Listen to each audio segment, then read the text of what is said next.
Bonjour et bienvenue au salon Business Industrie Dijon. Bienvenue sur ce plateau télévisé où pendant 2 jours, j'aurai le plaisir de recevoir des acteurs de l'industrie en Bourgogne-Franche-Comté.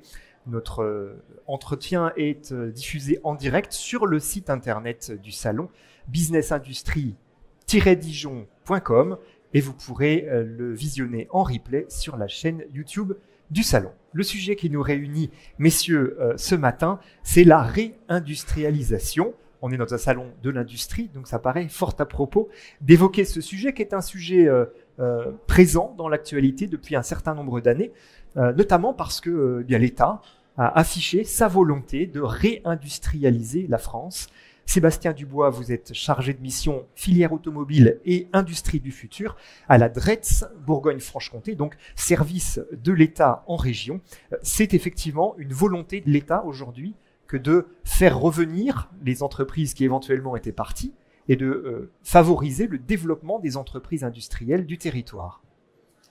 Oui, bonjour. Tout à fait. Donc moi, je travaille au service économique de l'État. On est le bras armé du ministère de l'Industrie et de l'Économie en région pour pouvoir accompagner les entreprises. Donc, dans le cadre aussi bien du plan de relance suite à la crise sanitaire que du plan France 2030, qui est un plan doté de 54 milliards, qui vise notamment à accompagner les filières historiques, bien sûr, françaises comme l'aéronautique ou l'automobile, mais également de pouvoir accompagner des entreprises qui souhaiteraient développer de nouvelles technologies en France et de les implanter en France, bien sûr, de façon à réindustrialiser. Donc, on va l'aborder, mais différents dispositifs ont été mis en place pour accompagner cette réindustrialisation. Ouais, c'est un système à tiroir où finalement chacun, selon ses besoins, selon sa filière, va trouver une solution, en tout cas un accompagnement spécifique. Oui, tout à fait. Alors, il y a bien sûr des financements qui sont dédiés, mais il y a également eu des lois qui sont sorties pour simplifier, pour accompagner les entreprises, pour accélérer les procédures, pour pouvoir installer et implanter de nouvelles entreprises. Donc, on a tout un dispositif et après, on a aussi mis en relation avec les territoires parce que la réindustrialisation se passera via les territoires également. C'est pas l'État qui peut tout seul faire de la réindustrialisation. Ça passera par, bien sûr, les territoires qui devront accompagner les entreprises, notamment par leur foncier, par exemple, industriel. On est d'accord que l'État impulse des choses, facilite éventuellement les choses, mais les entreprises restent au cœur du dispositif, évidemment. Tout à fait. C'est bien ça, c'est-à-dire c'est l'État qui décide et qui peut mettre, avec ses moyens qui sont beaucoup plus importants que les collectivités territoriales, des actions pour pouvoir faciliter et accélérer en fin de compte cette réindustrialisation, mais on ne fera rien sans les territoires. Voilà. Donnez-nous des exemples concrets, parce que la preuve par l'exemple, ça c'est toujours une bonne chose, dans différentes entreprises ou différentes filières, de la manière dont l'État a permis des implantations ou des développements. Alors, si on prend l'exemple de France 2030, et donc tout à l'heure je l'indiquais, c'était 54 milliards, il y a différents objectifs qui étaient prévus par ce dispositif-là. C'était le mieux produire et le mieux vivre. Donc, il y avait le soutien des filières historiques, dont l'automobile, dont je m'occupe, où l'objectif est de produire d'ici 2030 2 millions de véhicules électriques en France. On voit que la situation de la filière automobile est pas simple, mais on vise à soutenir l'ensemble de la filière, mais également, par exemple, à produire 20 biomédicaments d'ici 2030, en fin de compte, de façon à accélérer le traitement des cancers notamment. Voilà, donc c'est l'industrie pharmaceutique, par exemple, est aussi une industrie qui était très à la pointe en France. On a eu quelques délocalisations et donc l'objectif est vraiment de relocaliser notamment la production de certains médicaments et de biothérapie. Donc c'est un enjeu qu'on connaît bien de souveraineté et d'indépendance. Tout à fait, la souveraineté, voilà, j'allais venir sur la souveraineté alimentaire aussi, voilà. Donc il y a bien sûr un enjeu de souveraineté derrière chaque industrie et ça c'est une des priorités effectivement, avec en lien commun à toutes ces filières, la décarbonation, où ça c'est vraiment un des sujets prioritaires du gouvernement et de l'État, c'est de décarboner l'industrie pour être de plus en plus compétitif. Donc ça, c'est les enjeux, on va dire, les leviers financiers. Et après, sur les leviers un peu plus législatifs, il y a eu des actions qui ont été mises en place via la loi Industrie verte, qui vise à accélérer les procédures d'autorisation environnementale, donc la réduction des délais d'instruction, donc notamment de pouvoir implanter des usines en moins de 9 mois contre auparavant 18 mois. Donc c'est vraiment un des enjeux prioritaires de la loi qui est rentré en application début novembre. C'est le fameux sujet de la simplification sur lequel on attend l'État et voilà, l'engagement est pris aujourd'hui. Voilà, tout à fait. Et via cette loi Industrie verte, il y a aussi une définition des projets d'intérêt national majeur, en fin de compte, qui permettent en fin de compte à ces projets qui sont définis par décret, en fin de compte, de pouvoir lever certaines obligations et d'aller plus rapidement via leur implantation. Et dernière chose, toujours un levier financier, c'est le C3IV, c'est le crédit d'impôt pour les investissements d'industrie verte, donc notamment qui vise la possibilité pour les industries en lien avec l'industrie verte, donc par exemple les gigafactories de batteries, tout ce qui est production d'éoliennes, de panneaux photovoltaïques ou de pompes à chaleur, de voir des crédits d'impôt pour les acteurs qui sont en lien avec la production de ces différentes filières. Ce que j'entends, c'est que l'industrialisation, la réindustrialisation est peut-être aussi une opportunité de décarboner. Ce sera l'objet d'un des plateaux de ce salon. C'est pour ça que je me permets d'insister sur ce point. Encore une petite question, Sébastien. Vous évoquiez il y a quelques instants le travail en partenariat de l'État avec les acteurs, notamment les acteurs des territoires. C'est le cas à travers un dispositif qu'on n'a pas encore évoqué, qui est le dispositif territoire d'industrie. Donc là, ce sont des territoires qui se portent candidats pour mener des projets qui sont labellisés par l'État, mais c'est bien le combo État-acteurs locaux qui est à l'œuvre. Tout à fait. Donc en Bourgogne-Franche-Comté, on a 10 territoires d'industrie donc qui ont été labellisés en novembre 2023 lors de l'Assemblée générale qui a eu lieu à Châlons, qui est un territoire justement qui participe fortement à la réindustrialisation en France. Et donc, effectivement, le but, c'est de donner la main au territoire et l'État et la région. Je tiens aussi à souligner que la région intervient également. Chef de file du développement économique sur le territoire. Et donc, les territoires ont la main pour définir une politique industrielle. Et nous, on les accompagne via des moyens spécifiques qui peuvent être également des moyens financiers, d'ingénierie, ou plutôt des moyens techniques, on va dire, et sur 4 grandes thématiques qui sont le foncier industriel. On voit notamment avec la loi ZAN que c'est un vrai sujet, la disponibilité de foncier. Donc zone zéro artificialisation nette. Excusez-moi. C'est la possibilité ou pas d'artificialiser de nouveaux terrains. Tout à fait. Et donc voilà, on vise notamment à recycler du foncier via des friches industrielles et via un dispositif qui s'appelle site clé en main. Donc le but, c'est de lever toutes les contraintes administratives et environnementales qu'il y a sur les terrains de façon accélérée, notamment les autorisations environnementales. Il y a donc comme autre thématique la transition écologique, donc qui est, comme on l'a vu tout à l'heure avec la décarbonation, un sujet prioritaire. On a une problématique de formation de compétences dans les territoires. Donc ça, c'est un vrai sujet. On voit que beaucoup d'industries cherchent à recruter, ont du mal à recruter certains profils. Et donc, le but, c'est vraiment d'essayer de former au plus proche des territoires des personnes qui pourront ensuite aller trouver du travail dans ces entreprises-là. Et le dernier volet, c'est le volet innovation, parce qu'on voit aussi que pour être compétitif au niveau international, c'est assez compliqué en France, et que l'innovation est un vecteur très important en fin de compte pour la compétitivité de l'industrie française. Alors la réindustrialisation, on en a posé les enjeux, on a vu de quelle manière l'État à la fois la stimule et l'accompagne, mais concrètement où est-ce qu'on en est? C'est la question que nous allons étudier avec Mathéo Schmitt. Vous êtes responsable d'études stratégiques à BPI France, le Lab.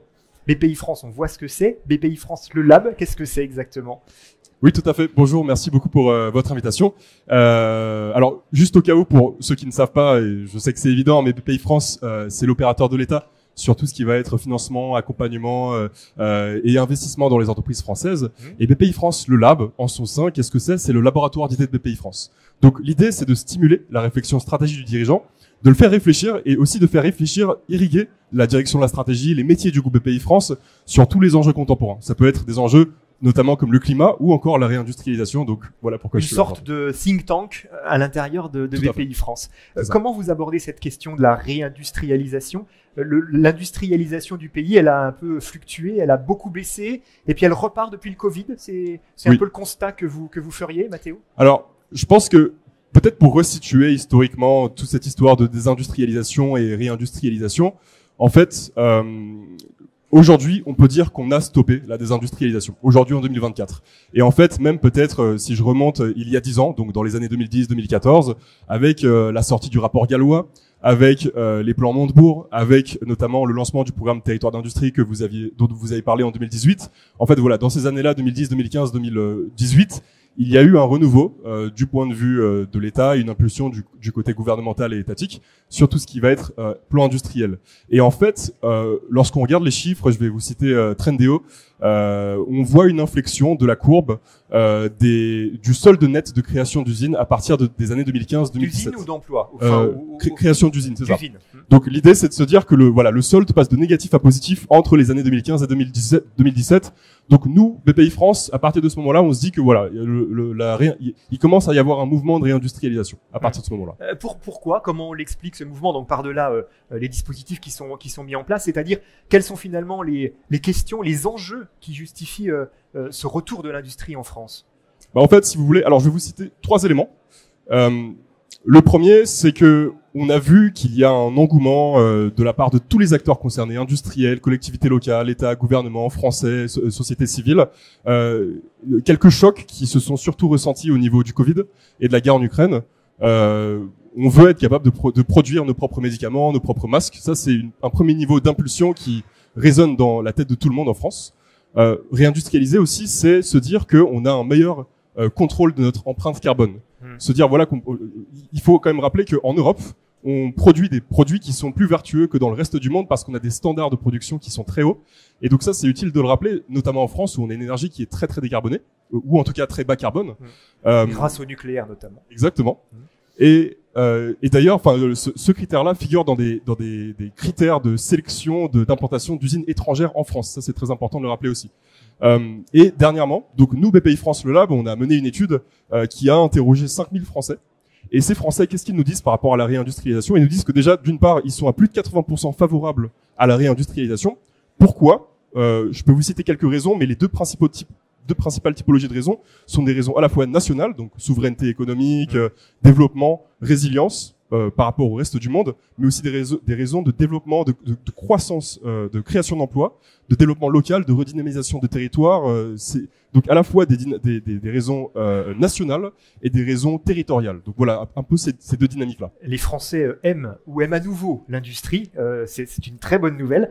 Il faut maintenant qu'ils aillent travailler dans l'industrie, mais ça c'est un autre sujet qu'on abordera lors d'une autre table ronde. En Bourgogne-Franche-Comté, Mathéo, est-ce que alors, c'est une région très industrielle. Ici, à Business Industrie Dijon, tout le monde le sait très bien. Le grand public n'en a pas forcément conscience. C'est une région très industrielle, donc elle est particulièrement active et importante dans ce processus de réindustrialisation.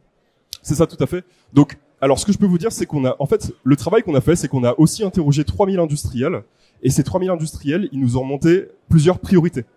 Où on leur a demandé concrètement, qu'est-ce qu'il vous faut pour vous implanter quelque part en France? Oui. Et donc, l'idée, c'est de se dire que les industriels, ils ont besoin, évidemment, de foncier. Ils ont besoin d'un écosystème de leur marché présent, de leur filière qui n'est pas loin de chez eux. Tout ça, ce sont des raisons locales. Ils ont besoin de talents qui sont prêts à être formés et prêts à être déployés dans leur entreprise. Ils ont besoin aussi d'une certaine qualité de vie, d'une attractivité locale que la localité peut mettre à disposition. Et donc aussi un nouvel enjeu que de plus en plus de dirigeants commencent à regarder, ça va être tout ce qui va être résilience aux aléas climatiques. Donc forcément, se dire qu'on va produire les pieds dans l'eau ou durant des vagues de sécheresse où on n'a pas d'eau, justement au contraire, c'est contre-intuitif. Donc il faut faire attention à ces indicateurs-là.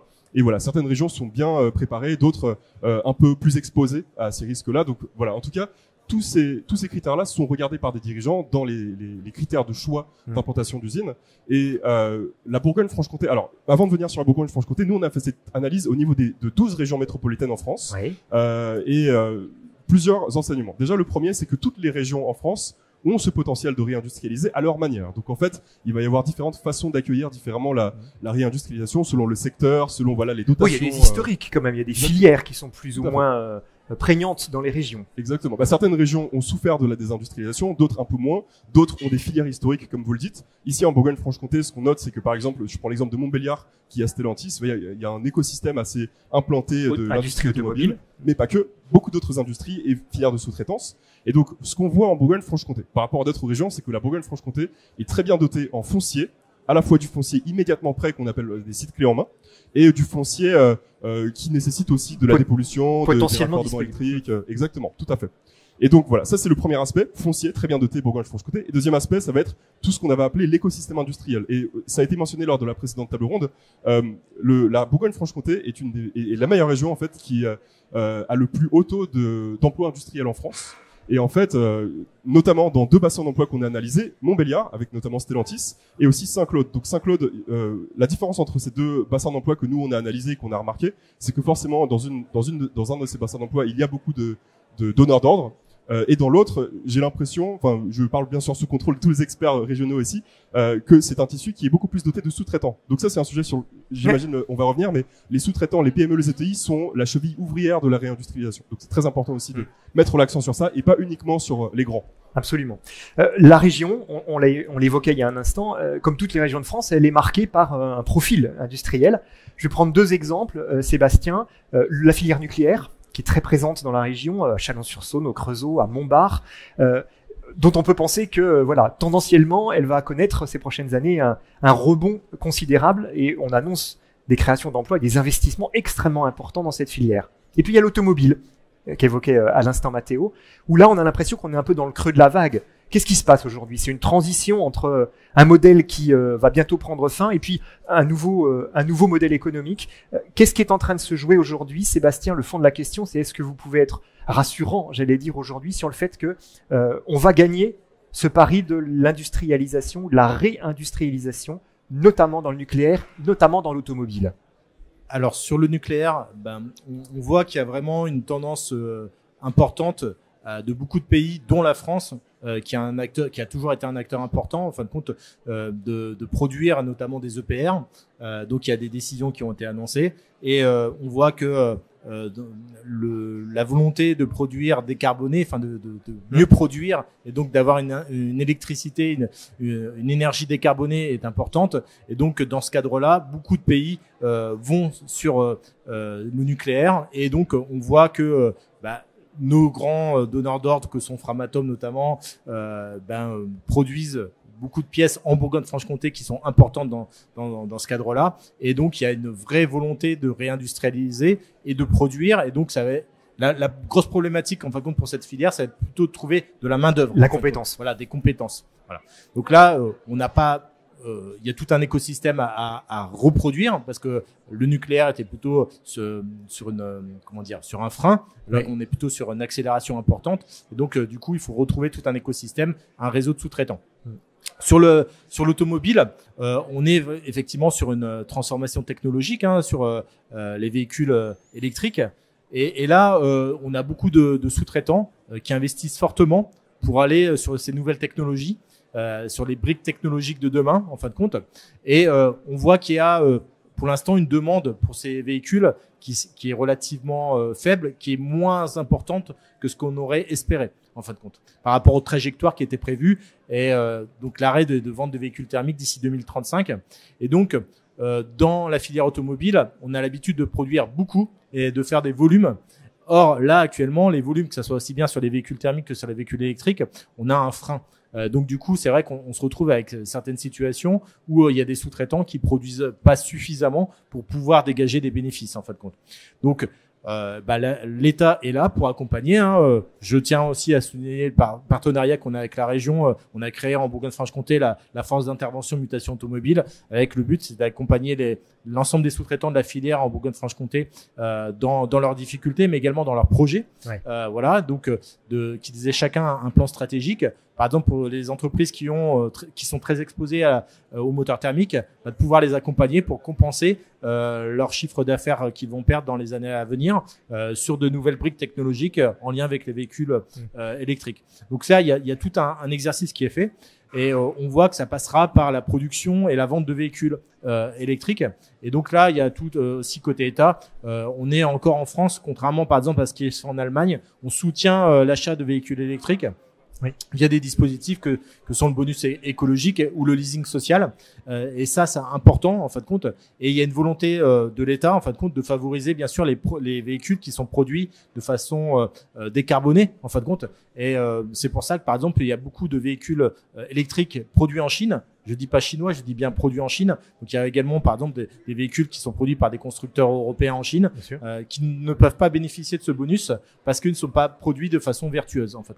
Donc il y a tout des décisions qui sont prises en lien donc au niveau français, mais également au niveau européen via des barrières douanières en fin de compte, parce qu'on voit bien que la Chine fait du dumping social. Enfin voilà, avec notamment beaucoup d'aides qui sont données aux entreprises chinoises pour pouvoir produire ces véhicules électriques. Il y a un déséquilibre effectivement qui n'est pas acceptable. Ce qu'on entend en tout cas, c'est que voilà, si on focalise sur l'actualité qui n'est malheureusement pas toujours très positive, évidemment, on n'a pas matière à être optimiste. En revanche, la tendance à moyen terme ou à long terme, elle est vraiment sur quelque chose de positif, y compris pour notre territoire. On essaye que toute cette transformation vers les véhicules électriques ne soit pas une perte d'emploi pour le territoire, parce que c'est la première filière industrielle en Bourgogne-Franche-Comté, la filière automobile, et donc on sait l'importance qu'elle représente au niveau du territoire. Et donc ça passe bien sûr par le donneur d'ordre qui est Stellantis et tous les réseaux des grands équipementiers comme Forvia, OPI Mobility, voilà, qui sont et tout un réseau de sous-traitants de rang 2, 3, 4 qui sont présents et qu'on accompagne bien sûr dans cette transition. Ces sous-traitants, vous l'évoquiez Mathéo, ils sont vraiment essentiels. Ils forment le tissu industriel de la région derrière les grandes marques qu'on a évoquées, derrière les projets de Gigafactory qui sont un peu l'arbre qui cache la forêt. Finalement, le tissu industriel en Bourgogne, c'est les PME. Il faut être extrêmement attentif à elles. Oui, tout à fait.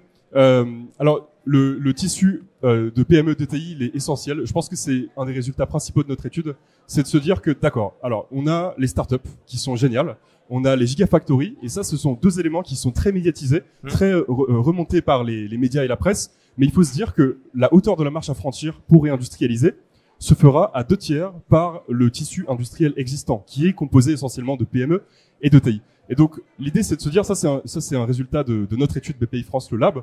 Donc voilà, une fois qu'on sait que 2/3 de la marche à franchir se fera par les PME et TI existantes, voilà, par tout le tissu existant, comment faire?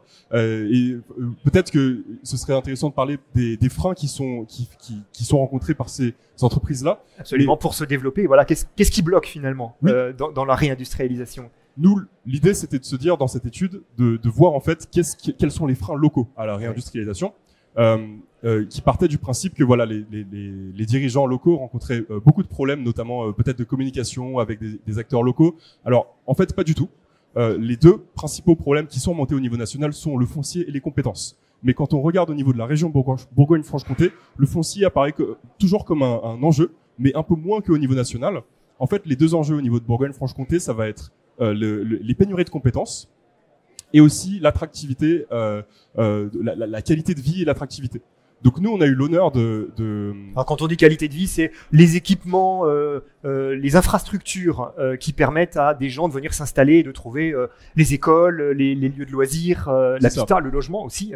En zone rurale, c'est une vraie question. Hein, voilà, c'est de ça dont on parle. Exactement. L'idée, c'est de se dire que les salariés de l'industrie, ils ont des familles et ils veulent faire venir leur famille aussi, mais parfois les usines sont un peu reculées des grands espaces de vie qui ont par exemple des restaurants, des cinémas. Donc l'idée, c'est de se dire comment est-ce qu'on pallie à ça. Et donc on a eu l'honneur d'échanger avec le conseil régional qui nous a fait don toutes ces réflexions et notamment de son plan stratégique, son SRDE2I, par rapport à ces deux enjeux-là qu'ils ont très bien identifiés. On le voit en fait que les acteurs locaux, les conseils régionaux, les agences de développement économique, les CCI, les sous-préfectures sont très mobilisés et très au fait en fait des problèmes qui sont rencontrés au niveau local. Donc nous BPI France, on s'appuie entièrement sur cette intelligence-là. Et en fait, ce qu'ils nous ont dit, c'est que voilà, pour vous donner quelques exemples, pour lever les freins à ces priorités, on a par exemple le fait de promouvoir des formations, les flécher vers les demandeurs d'emploi et mettre en relation avec des entreprises locales. Ça, c'est pour les pénuries d'emplois rencontrées par les industriels. Et pour tout ce qui va être qualité de vie, ça va être, voilà, concrètement, d'ici 2026, ils vont accompagner 2000 foyers dans leur installation dans la région. Donc l'idée, c'est de se dire, voilà, ce sont des facteurs qui sont très locaux et je pense notamment, nous, on a visité le territoire de Besançon qui a aussi parlé, enfin qui englobe aussi certains bassins de vie comme Pontarlier. Qui rencontre voilà des enjeux de transfrontalité avec la Suisse. Absolument. Donc il y a un peu cet enjeu d'attirer et de retenir en fait les talents. On se rend bien compte que quand on commence à aborder cette question de l'attractivité d'un territoire, notamment pour y implanter ou développer une entreprise, c'est une pelote de laine, on commence à tirer un fil et puis on se retrouve avec des problématiques de logement, de transport, d'infrastructures de tout type. Donc ça c'est un vrai sujet, d'où ça rend d'autant plus nécessaire cette task force dont vous parliez tout à l'heure. C'est-à-dire c'est État avec BPI, avec la région, avec les collectivités locales. Tout à fait. Enfin là, sur les problématiques territoriales, enfin c'est tout l'avantage du dispositif territoire d'industrie. En fin de compte, on donne la main au territoire et en fonction de leurs besoins, on les accompagne on facilite. En fin de compte, voilà, la mobilité. Enfin, vous parliez du transport, des compétences. C'est des sujets qui sont récurrents en fin de compte dans les 10 territoires d'industrie que l'on a en Bourgogne-Franche-Comté. Et chaque territoire a des leviers à sa disposition en fin de compte pour attirer notamment, et l'attractivité de l'industrie est aussi importante parce que on voit aussi que les jeunes ne vont pas forcément vers l'industrie immédiatement, donc de pouvoir communiquer sur les métiers de l'industrie et dire que c'est plus à l'époque de Zola, enfin voilà, maintenant on a de la robotique, on a de l'automatisation, on a de la numérisation, voilà, c'est très important. Et donc là sur le territoire d'industrie, voilà, on a les territoires, donc les EPCI, on a la région, on a l'État, on a nos opérateurs que sont l'ADEME, que sont BPI, en fin de compte, pour pouvoir tirer tous les territoires vers le haut. Voilà. Sébastien Dubois de la DRETS Bourgogne-Franche-Comté, Mathéo Schmitt de BPI France Le Lab. Merci à tous les deux de votre témoignage sur ce sujet, sur ces enjeux de réindustrialisation en Bourgogne-Franche-Comté. Bonne journée, bon salon.